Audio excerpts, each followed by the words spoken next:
जय हिंद साथियों, कैसे आप सभी लोग। उम्मीद करता हूँ आप सभी मस्त होंगे और अपने शिक्षण कार्य में व्यस्त होंगे। स्वागत है आप सभी का सीटेट 7 जुलाई 2024 के एग्जाम में। और आज हम करने वाले हैं साइंस यानी विज्ञान के मोस्ट और इम्पॉर्टेंट क्वेश्चन, जो कि आपकी एग्जाम के लिए बहुत ही इंपॉर्टेंट होने वाली है क्लास। प्रैक्टिस सेट आज 3 है, पहला और दूसरा प्रैक्टिस सेट हो चुका है। जो भी स्टूडेंट नहीं देखे हैं वह जाकर चैनल के प्लेलिस्ट में वीडियो पड़ा हुआ है, जाकर देख लें।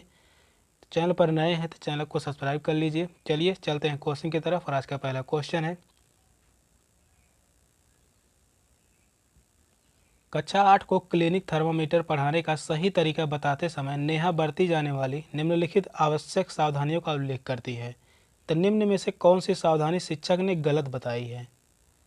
ऑप्शन है, थर्मामीटर के मरकरी स्तर को दृष्टि रेखा के स्तर में लाकर पठन करें।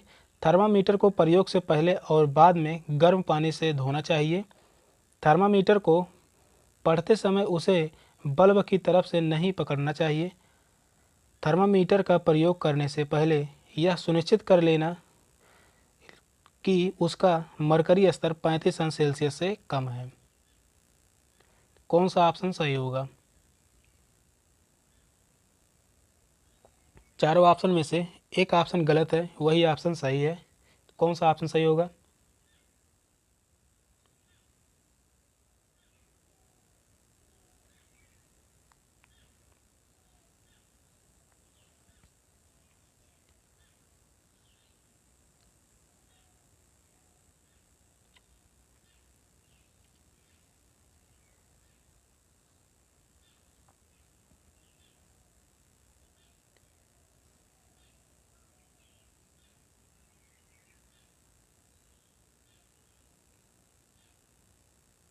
तो इस क्वेश्चन का राइट आंसर होगा ऑप्शन बी, थर्मामीटर को प्रयोग से पहले और बाद में गर्म पानी से धोना चाहिए।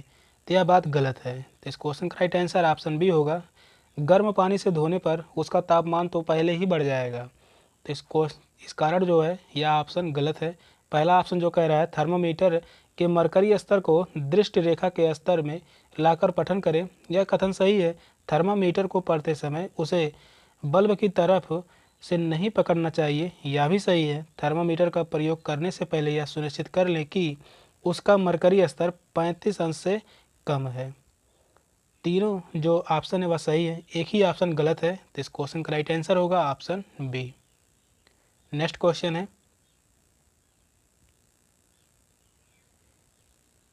कक्षा 8 के लिए एनसीईआरटी पाठ्य पुस्तकों के अभ्यासों में गतिविधि एवं परियोजना भाग रखने का मुख्य उद्देश्य है अधिगम विस्तार के लिए शिक्षार्थियों को अवसर उपलब्ध कराना, आधारभूत संकल्पनाओं की गहन समझ को बढ़ाना, छुट्टियों में शिक्षार्थियों को व्यस्त रखना, प्रयोगी के कौशलों में शिक्षार्थियों का आकलन करना।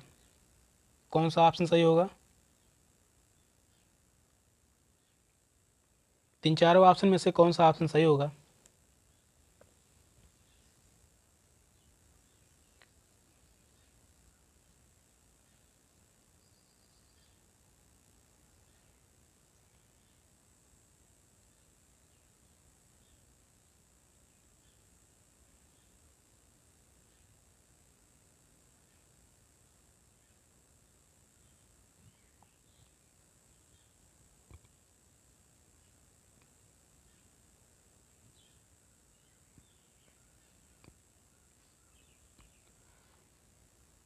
सेकंड क्वेश्चन कह रहा है, कक्षा 8 के लिए एनसीईआरटी की पाठ्य पुस्तकों के अभ्यासों में गतिविधि एवं परियोजना भाग रखने का मुख्य उद्देश्य है।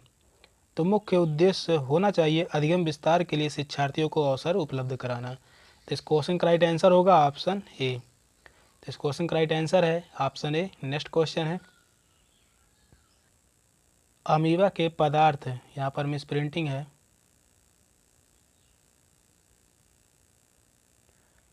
अमीबा के पदार्थ किसमें सहायता करते हैं। केवल भोजन का आभास कराने में, केवल भोजन पकड़ने में, केवल गति देने में, गति देने एवं भोजन पकड़ने में। कौन सा ऑप्शन सही होगा।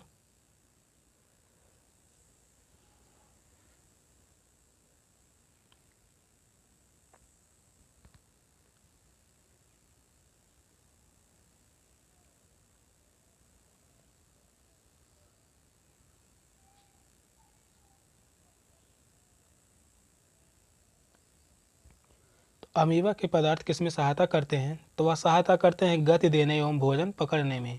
तो इस क्वेश्चन का राइट आंसर होगा ऑप्शन डी। नेक्स्ट क्वेश्चन है,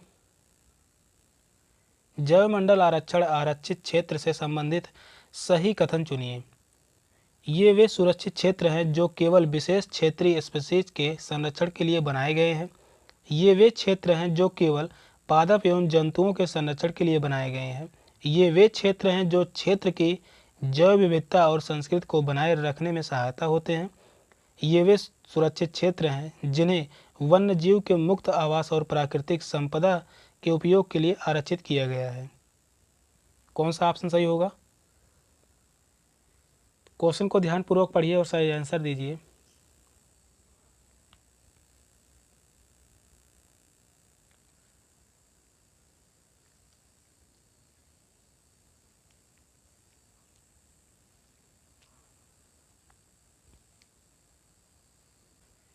जैवमंडल आरक्षण से संबंधित कथन जो सही कथन है वह है ऑप्शन सी। ये वे क्षेत्र हैं जो क्षेत्र की जैव विविधता और संस्कृति को बनाए रखने में सहायक होते हैं। तो इस क्वेश्चन का राइट आंसर होगा ऑप्शन सी। ये वे क्षेत्र हैं जो क्षेत्र की जैव विविधता और संस्कृति को बनाए रखने में सहायक होते हैं। तो इस क्वेश्चन का राइट आंसर है ऑप्शन सी। नेक्स्ट क्वेश्चन है, मानव नेत्र के रेटिना पर बने किसी वस्तु के प्रतिबिंब का प्रभाव रेटिना पर लगभग कितने समय तक बना रहता है? 1 सेकंड तक, 1/2 सेकंड तक, 1/15 सेकंड तक, 1/25 सेकंड तक। कौन सा ऑप्शन सही होगा?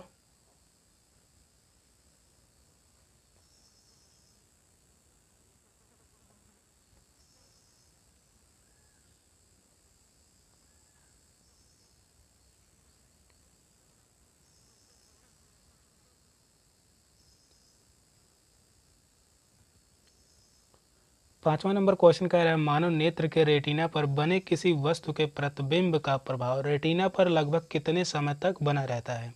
तो वह बना रहता है 1/15 सेकंड तक। तो इस क्वेश्चन का राइट आंसर होगा ऑप्शन सी। 1/15 सेकंड तक मानव नेत्र के रेटिना पर जो प्रतिबिंब का प्रभाव है वह 1/15 सेकंड तक बना रहता है। नेक्स्ट क्वेश्चन है, नीचे दिए गए कथनों का अध्ययन कीजिए। गुणसूत्र केंद्रिका में स्थित होते हैं। जिन गुणसूत्रों में स्थित होते हैं, एक कोशिका जीव श्वसन और जनन करते हैं। कोशिका झिल्ली का सबसे महत्वपूर्ण कार्य कोशिका में पदार्थों के आवागमन को नियंत्रित करना है। इनमें से सही कथन कौन है? चारों ऑप्शन दिए गए हैं। चारों ऑप्शन में से कौन सा ऑप्शन सही होगा?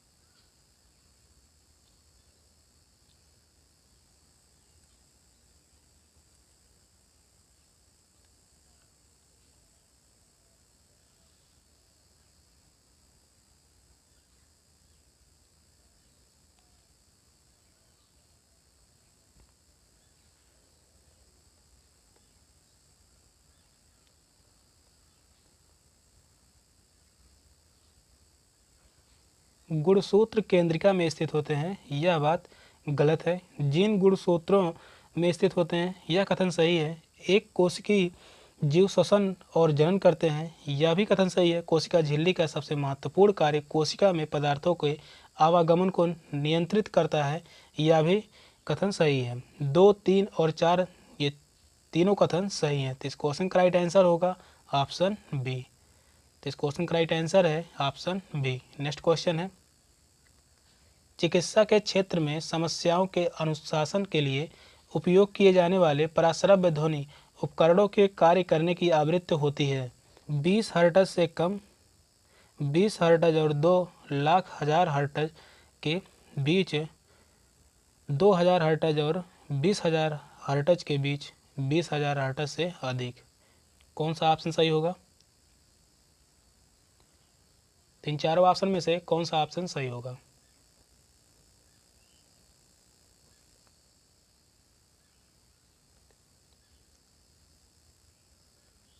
क्वेश्चन नंबर 7वां कह रहा है, चिकित्सा के क्षेत्र में समस्याओं के अनुसंधान के लिए उपयोग किए जाने वाले प्राश्रव्य ध्वनि उपकरणों के कार्य करने की आवृत्ति होती है, तो वह होती है 20,000 हर्ट्ज से अधिक। तो इस क्वेश्चन का राइट आंसर होगा ऑप्शन डी, 20,000 हर्ट्ज से अधिक। नेक्स्ट क्वेश्चन है, उच्च प्राथमिक स्तर पर विज्ञान सीखने का नीचे दिया गया कौन सा उद्देश्य वांछनीय उद्देश्य नहीं है? वैज्ञानिक साक्षरता अर्जित करना, तार्किक सोच विकसित करना, आवश्यक प्रक्रिया कौशल अर्जित करना, प्रतियोगी परीक्षाओं में अच्छा प्रदर्शन करना। कौन सा ऑप्शन सही होगा?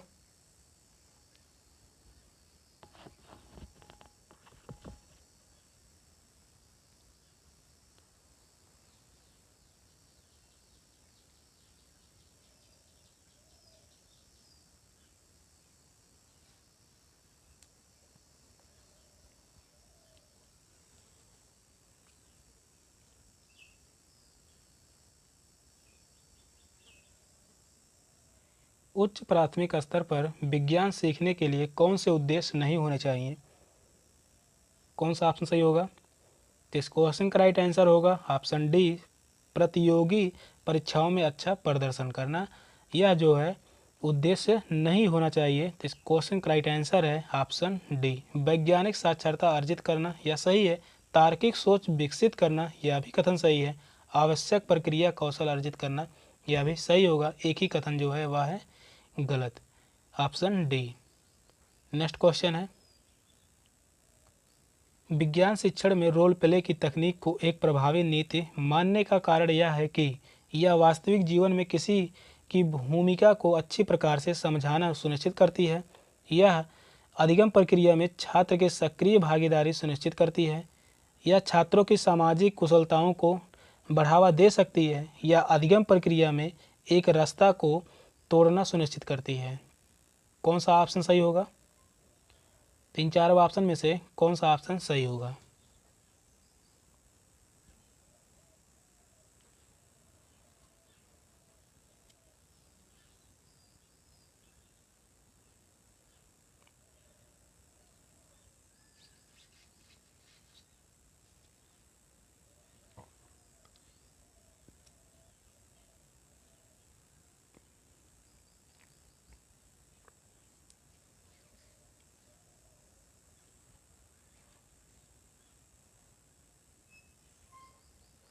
विज्ञान शिक्षण में रोल प्ले की तकनीक को प्रभावी नीति मानने का कारण क्या है?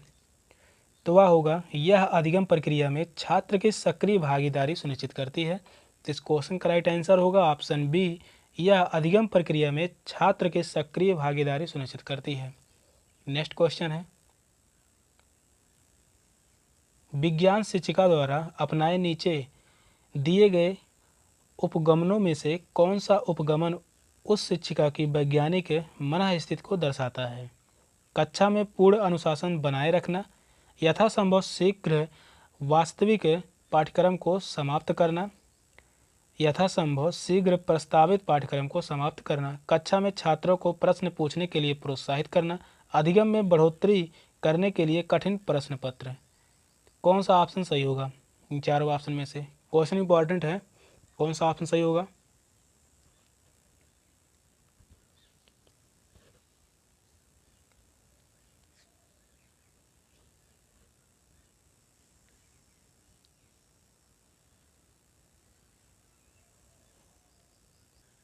क्वेश्चन नंबर 10 कह रहा है, विज्ञान शिक्षिका द्वारा अपनाए नीचे दिए गए उपगमनों में से कौन सा उपगमन उस शिक्षिका की वैज्ञानिक मन स्थिति को दर्शाता है? कक्षा में छात्रों को प्रश्न पूछने के लिए प्रोत्साहित करना। तो इस क्वेश्चन का राइट आंसर होगा ऑप्शन सी, कक्षा में छात्रों को प्रश्न पूछना, यह छात्रों को सक्रिय बनाता है। तो इस क्वेश्चन का राइट आंसर होगा ऑप्शन सी। नेक्स्ट क्वेश्चन है,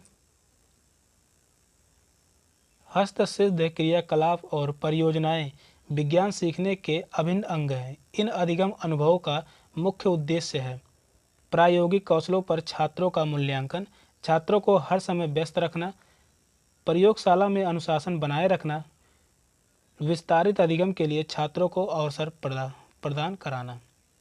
कौन सा ऑप्शन सही होगा?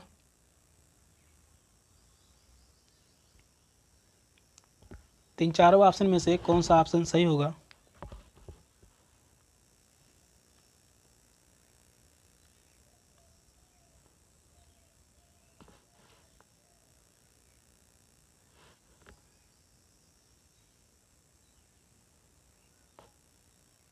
तो इस क्वेश्चन का राइट आंसर होगा ऑप्शन डी, प्रस्तावित अधिगम के लिए छात्रों को अवसर प्रदान कराना। तो इस क्वेश्चन का राइट आंसर है ऑप्शन डी।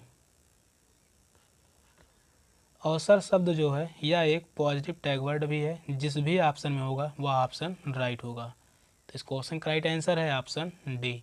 नेक्स्ट क्वेश्चन है, कोई छात्र सोडियम हाइड्रोक्साइड के तंतु विलयन की एक बूंद पहले नीले लिटमस पेपर पर और फिर लाल लिटमस पेपर पर डालता है। वह यह प्रक्षेपण करेगा कि नीले लिटमस पेपर में कोई परिवर्तन नहीं होता है और लाल लिटमस पेपर नीला हो जाता है। लाल लिटमस पेपर में कोई परिवर्तन नहीं होता है और नीला लिटमस पेपर लाल हो जाता है। नीला लिटमस पेपर रंगीन हो जाता है और लाल लिटमस पेपर कोई परिवर्तन नहीं होता है। नीला लिटमस पेपर लाल हो जाता है और लाल लिटमस पेपर नीला हो जाता है। कौन सा ऑप्शन सही होगा? तीन चारों ऑप्शन में से कौन सा ऑप्शन सही होगा? यह क्वेश्चन काफ़ी इम्पोर्टेंट भी है, तो बताइए कमेंट में कौन सा ऑप्शन सही होगा।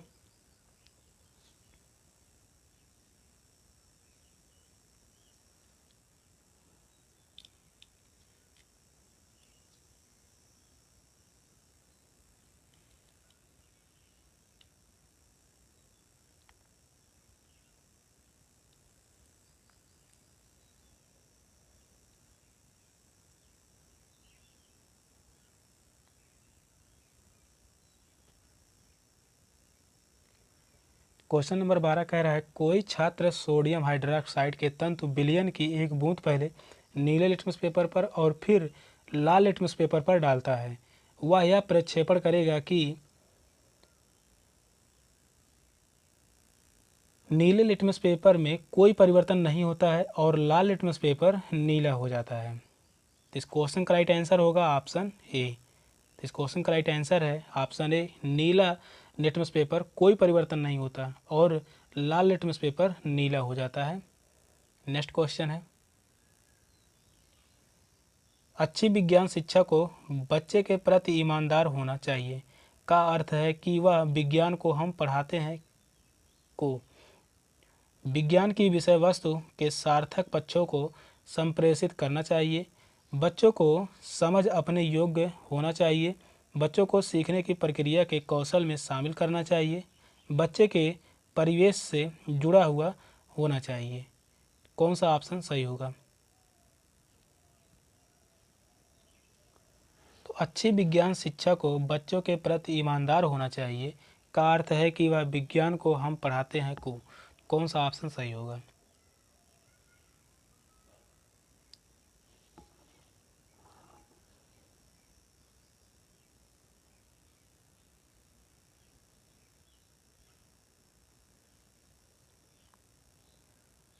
तो इस क्वेश्चन का राइट आंसर होगा ऑप्शन बी, बच्चे की समझ अपने योग्य होना चाहिए। तो इस क्वेश्चन का राइट आंसर है ऑप्शन बी, बच्चे की समझ जो है वह अपने योग्य होना चाहिए। नेक्स्ट क्वेश्चन है, वंदना की रुचि कक्षा 8 के शिक्षार्थियों द्वारा विज्ञान के परिक्रमण कौशल के अर्जन पर अधिक ध्यान केंद्रित करने में है। सूक्ष्म जीव पर आधारित परिक्रमण को पढ़ाने के लिए उसे निम्न में से कौन से पद्धति समायोजन को प्राथमिकता देनी चाहिए? परियोजना कम प्रयोगशाला पद्धति, गृह कार्य कम विज्ञान प्रश्नोत्तर पद्धति, गृह कार्य कम प्रश्न पद्धति, दत्त कार्य कम प्रश्न पद्धति। कौन सा ऑप्शन सही होगा इन चारों ऑप्शन में से?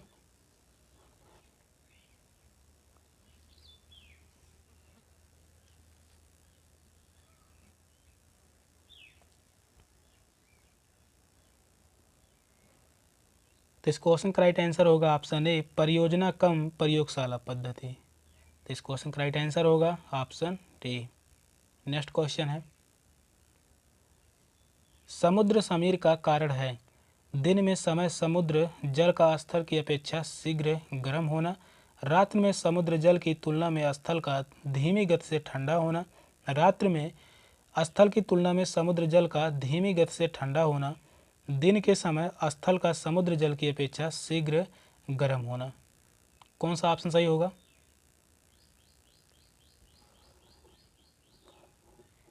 क्वेश्चन 15 है, समुद्र समीर का कारण क्या है?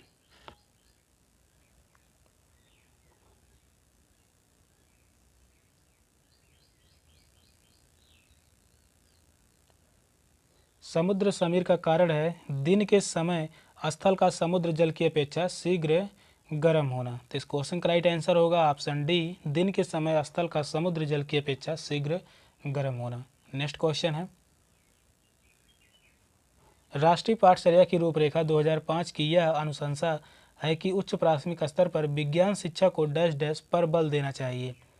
विज्ञान सीखने में अंतर्राष्ट्रीय मानकों को प्राप्त करने में शिक्षार्थियों की मदद करने, शिक्षार्थियों में सामाजिक विषमताओं को न्यूनतम करने, शांतिपूर्वक समाज की स्थापना के लिए मानवीय मूल्यों और ज्ञानधारा को बढ़ावा देने, कक्षा कक्षीय अधिगम को विद्यालय के बाहर की दुनिया के साथ जोड़ने में शिक्षार्थियों की मदद करने में।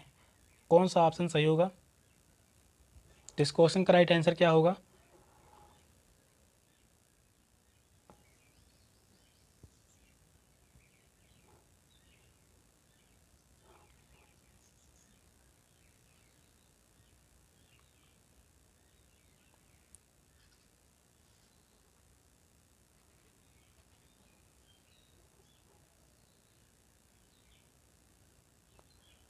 उच्च प्राथमिक स्तर पर विज्ञान शिक्षक को कक्षा कक्षीय अधिगम को विद्यालय के बाहर की दुनिया के साथ जोड़ने में शिक्षार्थियों की मदद करने पर बल देना चाहिए। तो इस क्वेश्चन का राइट आंसर होगा ऑप्शन डी।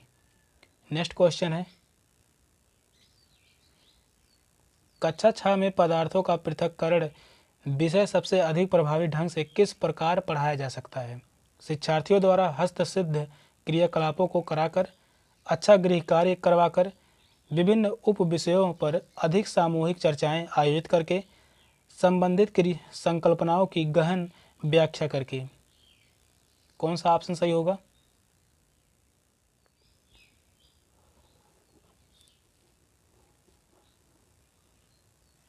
क्वेश्चन नंबर 17 कह रहा है, कक्षा 6 में पदार्थों का पृथक्करण विषय सबसे अधिक प्रभावी ढंग से किस प्रकार पढ़ाया जा सकता है?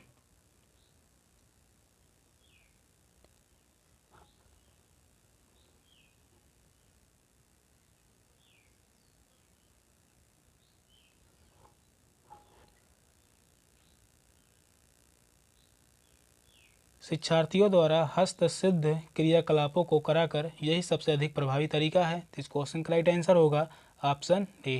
तो इस क्वेश्चन का राइट आंसर है ऑप्शन ए। नेक्स्ट क्वेश्चन है, निम्न में से कौन सी उच्च प्राथमिक स्तर पर विज्ञान के सीखने सिखाने की मुख्य अपेक्षा है? साहित्यिक साक्षरता का निर्माण करना, विज्ञान और कला के अंत संबंधों को समझना, प्रतियोगिता परक परीक्षाओं के लिए शैक्षणिक श्रेष्ठता अर्जित करना, प्रश्न और जांच पड़ताल कौशलों का अर्जन करना। कौन सा ऑप्शन सही होगा?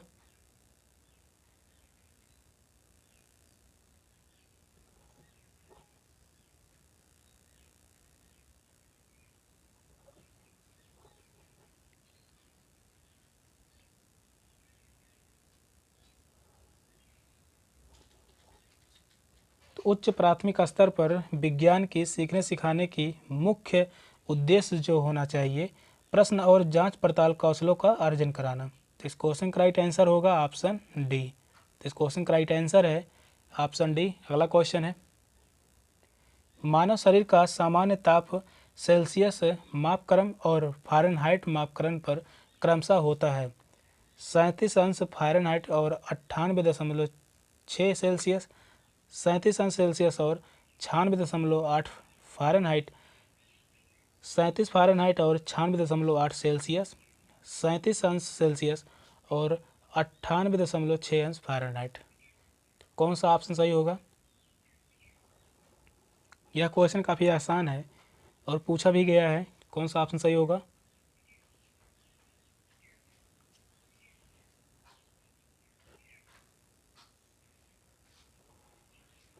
क्वेश्चन कह रहा है 19वां, मानव शरीर का सामान्य ताप सेल्सियस मापक्रम और फ़ारेनहाइट मापकरण पर क्रमशः होता है,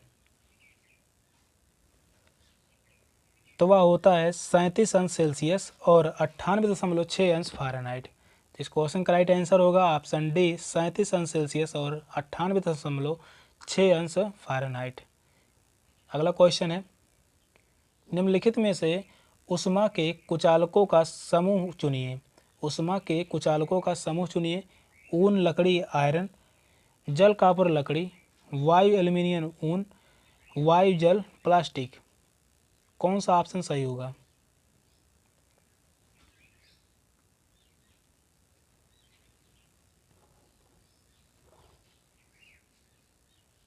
ऊष्मा के कुचालकों का समूह कौन सा है? तो वह है वायु, जल, प्लास्टिक। तो इस क्वेश्चन का राइट आंसर होगा ऑप्शन डी। तो इस क्वेश्चन का राइट आंसर है ऑप्शन डी। सेशन का लास्ट क्वेश्चन था। क्वेश्चन कैसे लगे कमेंट में जरूर बताइएगा।